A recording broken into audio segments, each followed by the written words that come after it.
So here we go, we'll just start at the beginning. Here we go. I stood in one place, it was all I could do. I stood in one place, but I didn't want to.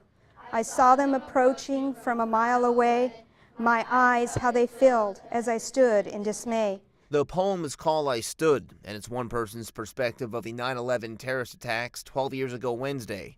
Students in Mary Lee Tung's 6th grade history class at Sand Lake Elementary read it during a lesson about the terrorist attacks, a lesson difficult for these preteens to understand. I don't know. I mean, like, all this stuff happening, it just really makes me sad. Heroes are victims, and we know what happened with a lot of the firefighters and first responders, right?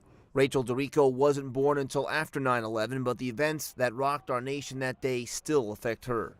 I'm from a military family, and my dad, he still cries even though things are happening, so it's kind of emotional on me.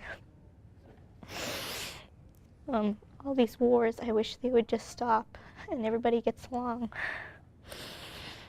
Okay, the other building, this is what the Pentagon used to look like. I mean, it still looks like that. So it's got 5 walls, and you'll see the rings in here, and I believe they came in through this side. For some students, this is their first real introduction to the events that changed the world forever, although parents are encouraged to discuss 9/11 with their children at home before they start learning about it in the classroom. Tung says she doesn't show any graphic videos or pictures, instead focusing on the basic history about the day and aftermath. More importantly, she wants her students not to be afraid to live their lives, the same lesson most of us learned on September 12th. I really enjoy teaching it. The event's very difficult for me to work through every year, but it gives me, it's part of what I do. It's part of teaching American history, and in 6th grade it's so important because they begin to look at what their role is in history right now. I kind of wish things like that wouldn't really happen, but it's a lesson for all of us.